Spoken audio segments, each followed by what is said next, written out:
വാഗ്ഭടാനന്ദൻ. വാഗ്ഭടാനന്ദൻ്റെ ജനനം 1885 ഏപ്രിൽ 27-നാണ്.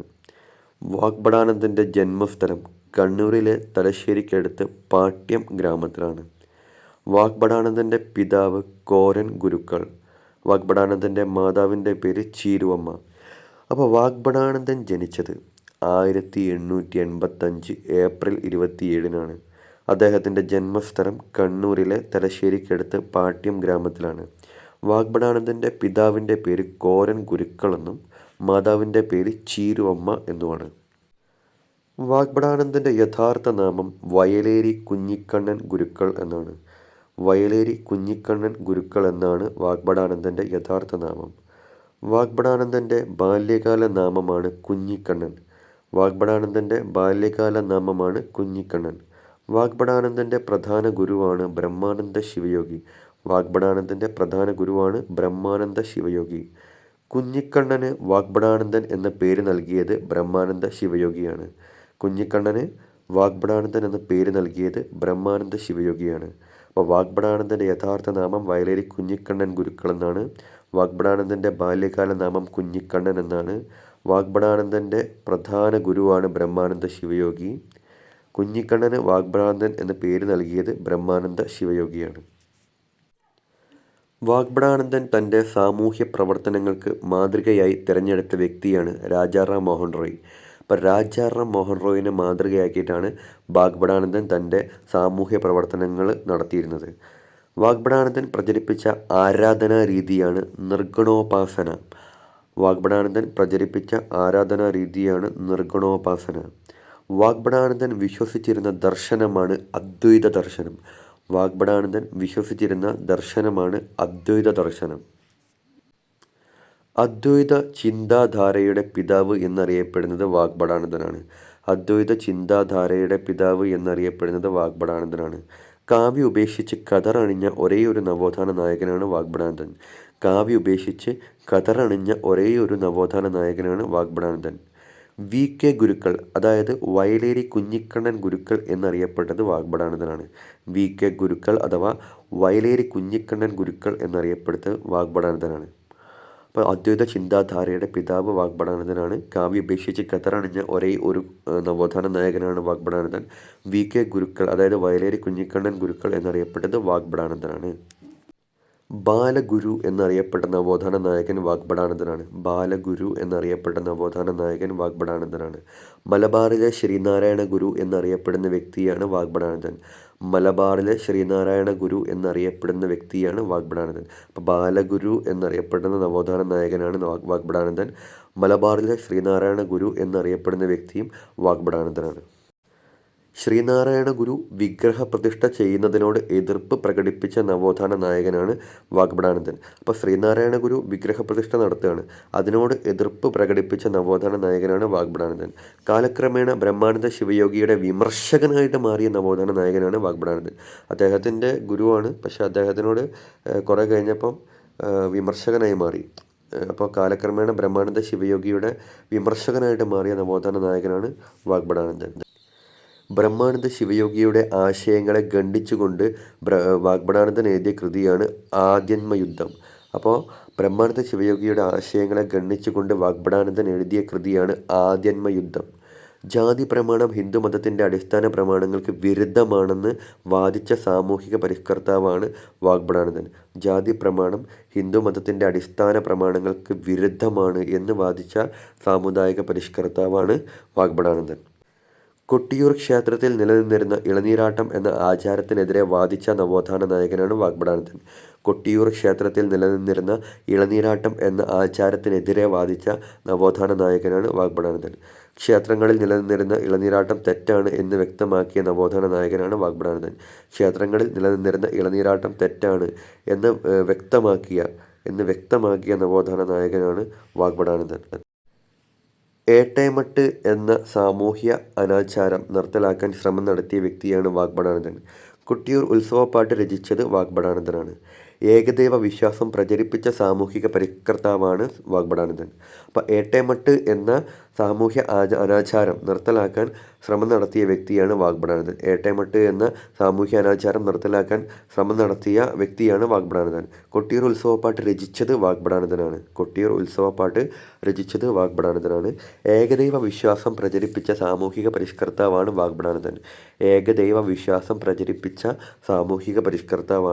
വാഗ്ബടാനന്ദൻ. വാഗ്ബടാനന്ദൻ്റെ വിശേഷണങ്ങളാണ് മലബാറിലെ ശ്രീനാരായണ ഗുരു, കർഷകത്തൊഴിലാളികളുടെ മിത്രം, ബാലഗുരു, V K ഗുരുക്കൾ. ഇതെല്ലാം അപ്പോൾ വാഗ്ബടാനന്ദൻ്റെ വിശേഷങ്ങൾ: മലബാറിലെ ശ്രീനാരായണ ഗുരു, കർഷകത്തൊഴിലാളികളുടെ മിത്രം, ബാലഗുരു, വി കെ ഗുരുക്കൾ. 1906 കോഴിക്കോട് ജില്ലയിലെ കാരപ്പറമ്പ് എന്ന സ്ഥലത്ത് വാഗ്ബടാനന്ദൻ ആരംഭിച്ച സംസ്കൃത വിദ്യാലയമാണ് തത്വപ്രകാശിക. 1906 കോഴിക്കോട് ജില്ലയിലെ കാരപ്പറമ്പ് എന്ന സ്ഥലത്ത് വാഗ്ബടാനന്ദൻ ആരംഭിച്ച സംസ്കൃത വിദ്യാലയമാണ് തത്വപ്രകാശിക. 1911 കോഴിക്കോട് ജില്ലയിലെ കല്ലായിയിൽ രാജയോഗാനന്ദ കൗമുദി യോഗശാല സ്ഥാപിച്ചത് വാഗ്ബടാനന്ദനാണ്. 1911 കോഴിക്കോട് ജില്ലയിലെ കല്ലായിയിൽ രാജയോഗാനന്ദ കൗമുദി യോഗശാല സ്ഥാപിച്ചത് വാഗ്ബടാനന്ദനാണ്. വർഷം 1911. ആലുവ അദ്വൈത ആശ്രമത്തിൽ വെച്ച് വാഗ്ബടാനന്ദൻ ശ്രീനാരായണ ഗുരുവിനെ കണ്ടുമുട്ടിയ വർഷം 1914. അപ്പോൾ 1914 ആലുവ അദ്വൈത ആശ്രമത്തിൽ വെച്ച് വാഗ്ബടാനന്ദൻ ശ്രീനാരായണ ഗുരുവിനെ കണ്ടുമുട്ടിയത്. ശിവയോഗ വിലാസം വാരിക കോഴിക്കോട് നിന്ന് ആരംഭിച്ച വർഷം 1914. ശിവയോഗ വിലാസം വാരിക കോഴിക്കോട് നിന്ന് ആരംഭിച്ച വർഷം 1914. വാഗ്ബടാനന്ദൻ സ്ഥാപിച്ച പ്രധാന സംഘടനയാണ് ആത്മവിദ്യാസംഘം.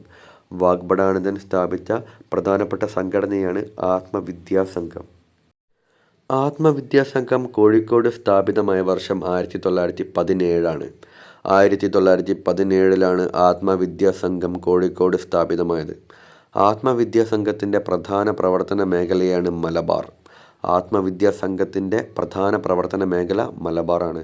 ആത്മവിദ്യാസംഘത്തിൻ്റെ മുഖപത്രമാണ് അഭിനവ കേരളം. 1921 കോഴിക്കോട് നിന്നും പ്രസിദ്ധീകരണം ആരംഭിച്ച വാരികയാണ് അഭിനവ കേരളം. അപ്പോൾ 1921 കോഴിക്കോട് നിന്നും പ്രസിദ്ധീകരണം ആരംഭിച്ച വാരികയാണ് അഭിനവ കേരളം. ആത്മവിദ്യാസംഘത്തിൻ്റെ പ്രവർത്തനങ്ങളും സന്ദേശങ്ങളും പ്രചരിപ്പിച്ച വാരികയാണ് ആത്മവിദ്യാകാഹളം. ആത്മവിദ്യാസംഘത്തിൻ്റെ പ്രവർത്തനങ്ങളും സന്ദേശങ്ങളും പ്രചരിപ്പിച്ച വാരികയാണ് ആത്മവിദ്യാകാഹളം.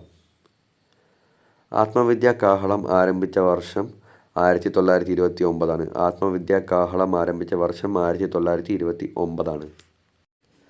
അഭിനവ കേരളത്തിൻ്റെ ആപ്തവാക്യം: ഉണരുവിൻ, അഖിലേശനെ സ്മരിപ്പിൻ, ക്ഷണമെഴുന്നേൽപ്പിൻ, അനീതിയോടെതിർപ്പിൻ. അഭിനവ കേരളത്തിൻ്റെ ആപ്തവാക്യമാണ് ഉണരുവിൻ, അഖിലേശനെ സ്മരിപ്പിൻ, ക്ഷണമെഴുന്നേൽപ്പിൻ, അനീതിയോടെതിർപ്പിൻ. ഉണരുവിൻ, അഖിലേശനെ സ്മരിപ്പിൻ, ക്ഷണമെഴുന്നേൽപ്പിൻ, അനീതിയോടെതിർപ്പിൻ എന്നത് ആരുടെ വരികളാണ്? ഇത് വാഗ്ബടാനന്ദൻ്റെ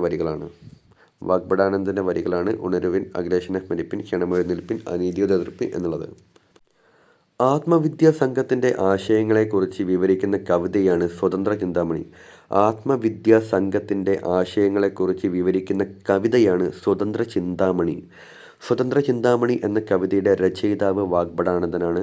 അത് രചിച്ച വർഷം 1921. അപ്പോൾ സ്വതന്ത്ര ചിന്താമണി എന്ന കവിതയുടെ രചയിതാവ് വാഗ്ബടാനന്ദനാണ്. രചിച്ചത് 1921. ആത്മവിദ്യാസംഘത്തിൻ്റെ മാനിഫെസ്റ്റോ ആയി കരുതപ്പെടുന്ന പുസ്തകമാണ് ആത്മവിദ്യ. ആത്മവിദ്യാസംഘത്തിൻ്റെ മാനിഫെസ്റ്റോ ആയി കരുതപ്പെടുന്ന പുസ്തകമാണ് ആത്മവിദ്യ. മലബാറിൽ കർഷക സംഘം സ്ഥാപിച്ചത് വാഗ്ബടാനന്ദനാണ്. ഊരാളുങ്കൽ കൂലിവേലക്കാരുടെ പരസ്പര സഹായ സംഘം എന്ന പേരിൽ കർഷക സംഘടന സ്ഥാപിക്കുന്നതിന് നേതൃത്വം നൽകിയ നവോത്ഥാന നായകനാണ് വാഗ്ബടാനന്ദൻ. അപ്പോൾ ഊരാളുങ്കൽ കൂലിവേലക്കാരുടെ പരസ്പര സഹായ സംഘം എന്ന പേരിൽ കർഷക സംഘടന സ്ഥാപിക്കുന്നതിന് നേതൃത്വം നൽകിയ നവോത്ഥാന നായകനാണ് Vagbhatanandan. Uralungal labour cooperative society മുമ്പ് അറിയപ്പെട്ടിരുന്നത് ഊരാളുങ്കൽ കൂലിവേലക്കാരുടെ പരസ്പര സഹായ സംഘം എന്ന പേരിലാണ്. ഊരാളുങ്കൽ ലേബർ കോഓപ്പറേറ്റീവ് സൊസൈറ്റി മുൻപ് അറിയപ്പെട്ടിരുന്നത് ഊരാളുങ്കൽ കൂലിവേലക്കാരുടെ പരസ്പര സഹായ സംഘം എന്ന പേരിലാണ്. ഇന്ത്യയിലെ ഏറ്റവും വലിയ ലേബർ കോൺട്രാക്റ്റ് സൊസൈറ്റിയാണ് ഊരാളുങ്കൽ ലേബർ കോഓപ്പറേറ്റീവ് സൊസൈറ്റി. ഇന്ത്യയിലെ തന്നെ ഏറ്റവും വലിയ ലേബർ കോൺട്രാക്റ്റ് സൊസൈറ്റിയാണ് ഊരാളുങ്കൽ ലേബർ കോഓപ്പറേറ്റീവ് സൊസൈറ്റി. പ്രീതിഭോജനം നടത്തിയ നവോത്ഥാന നായകനാണ് വാഗ്ഭടാനന്ദൻ. പ്രീതിഭോജനം നടത്തിയ നവോത്ഥാന നായകനാണ് വാഗ്ഭടാനന്ദൻ. വാഗ്ഭടാനന്ദൻ കോഴിക്കോട് വെച്ച് പ്രീതിഭോജനം സംഘടിപ്പിച്ച വർഷം 1927. അപ്പം കോഴിക്കോട് വെച്ചിട്ട് വാഗ്ഭടാനന്ദൻ പ്രീതിഭോജനം നടത്തിയ വർഷം 1927. കമ്മ്യൂണൽ അവാർഡിനെതിരെ ഗാന്ധിജി നിരാഹാരം അനുഷ്ഠിച്ചപ്പോൾ ഗാന്ധിജിയുടെ ആത്മാവിനെ രക്ഷിക്കൂ എന്ന തലക്കെട്ടോടുകൂടി 1932 ലേഖനം എഴുതിയത് വാഗ്ഭടാനന്ദനാണ്. അപ്പോൾ കമ്മ്യൂണൽ അവാർഡിനെതിരെ ഗാന്ധിജി നിരാഹാരം അനുഷ്ഠിച്ചു. ആ സമയത്ത് ഗാന്ധിജീൻ്റെ ആത്മാവിനെ രക്ഷിക്കൂ എന്ന തലക്കെട്ടോടുകൂടി 1932 ലേഖനം എഴുതിയത് വാഗ്ഭടാനന്ദനാണ്. വാഗ്ഭടാനന്ദൻ യജമാനൻ എന്ന മാസിക പ്രസിദ്ധീകരണം ആരംഭിച്ച വർഷം 1939. അത് കോഴിക്കോട് നിന്നാണ് ആരംഭിച്ചത്. അപ്പോൾ വാഗ്ഭടാനന്ദൻ യജമാനൻ എന്നൊരു മാസിക ആരംഭിച്ചു. അത് പ്രസിദ്ധീകരണം ആരംഭിച്ച വർഷം 1939. അത് ആരംഭിച്ച സ്ഥലം കോഴിക്കോടാണ്. വാഗ്ഭടാനന്ദൻ അന്തരിച്ചത് 1939 ഒക്ടോബർ 29. അപ്പോൾ അദ്ദേഹം അന്തരിച്ചത് 1939 ഒക്ടോബർ 29. ശ്രീനാരായണ ഗുരു പ്രതിഷ്ഠ നടത്തിയ കോഴിക്കോട് ശ്രീകണ്ഠേശ്വരം ക്ഷേത്രത്തിൽ നാരായണീയത്തെക്കുറിച്ചുള്ള 15 തിങ്കളാഴ്ച നീണ്ടുനിന്ന പ്രസംഗ പരമ്പര തീരും മുമ്പേ രോഗബാധിതനായി കിടപ്പിലായി. 1939 ഒക്ടോബർ 29 അദ്ദേഹം അന്തരിച്ചു. അപ്പോൾ ശ്രീനാരായണ ഗുരു പ്രതിഷ്ഠ നടത്തിയ കോഴിക്കോടുള്ള ശ്രീകണ്ഠേശ്വരം ക്ഷേത്രത്തിൽ നാരായണീയത്തെക്കുറിച്ചുള്ള 15 തിങ്കളാഴ്ച നീണ്ടുനിന്ന പ്രസംഗ പരമ്പര തീരും മുമ്പേ രോഗബാധിതനായി അദ്ദേഹം കിടപ്പിലായി. 1939 ഒക്ടോബർ 29 അദ്ദേഹം അന്തരിച്ചു. സുകുമാർ അഴീക്കോടിൻ്റെ തത്വമസി എന്ന കൃതിയിൽ പരാമർശിക്കുന്ന നവോത്ഥാന നായകനാണ് വാഗ്ഭടാനന്ദൻ. അപ്പോൾ സുകുമാർ അഴീക്കോട് എഴുതിയ തത്വമസി എന്ന കൃതിയിൽ പരാമർശിക്കുന്ന നവോത്ഥാന നായകനാണ് വാഗ്ഭടാനന്ദൻ. വാഗ്ഭടാനന്ദൻ ആർഷ സന്യാസിയായിരുന്നു, ആചാര സന്യാസി ആയിരുന്നില്ല എന്ന് പറഞ്ഞത് സുകുമാർ അഴീക്കോടാണ്. വാഗ്ഭടാനന്ദൻ ആർഷ സന്യാസിയായിരുന്നു, ആചാര സന്യാസി ആയിരുന്നില്ല എന്ന് പറഞ്ഞത് സുകുമാർ അഴീക്കോടാണ്. വാഗ്ഭടാനന്ദൻ്റെ പ്രധാന കൃതികളാണ് അധ്യാത്മയുദ്ധം, ആത്മവിദ്യ, പ്രാർത്ഥനാ മഞ്ജരി, പ്രാർത്ഥനാഞ്ജലി, മാനസചാപല്യം, മംഗളശ്ലോകങ്ങൾ, കൊട്ടിയൂർ ഉത്സവപ്പാട്ട്, ഗാന്ധിജിയും ശാസ്ത്രവ്യാഖ്യാനവും, സ്വതന്ത്ര ചിന്താമണി, യജമാനന്. അപ്പോൾ അധ്യാത്മയുദ്ധം, ആത്മവിദ്യ, പ്രാർത്ഥനാ മഞ്ജരി, പ്രാർത്ഥനാഞ്ജലി, മാനസചാപല്യം, മംഗളശ്ലോകങ്ങൾ, കൊട്ടിയൂർ ഉത്സവപ്പാട്ട്, ഗാന്ധിജിയും ശാസ്ത്രവ്യാഖ്യാനവും, സ്വതന്ത്ര ചിന്താമണി, യജമാനൻ. അദ്ദേഹത്തിൻ്റെ പ്രധാനപ്പെട്ട മാസികകളാണ് ശിവയോഗ വിലാസം വർഷം 1914, അഭിനവ കേരളം വർഷം 1921, ആത്മവിദ്യാകാഹളം 1929, യജമാനൻ 1939. അപ്പോൾ പ്രധാനപ്പെട്ട മാസികകൾ ശിവയോഗ വിലാസം, അഭിനവ കേരളം, ആത്മവിദ്യാകാഹളം, യജമാനൻ. Thank you.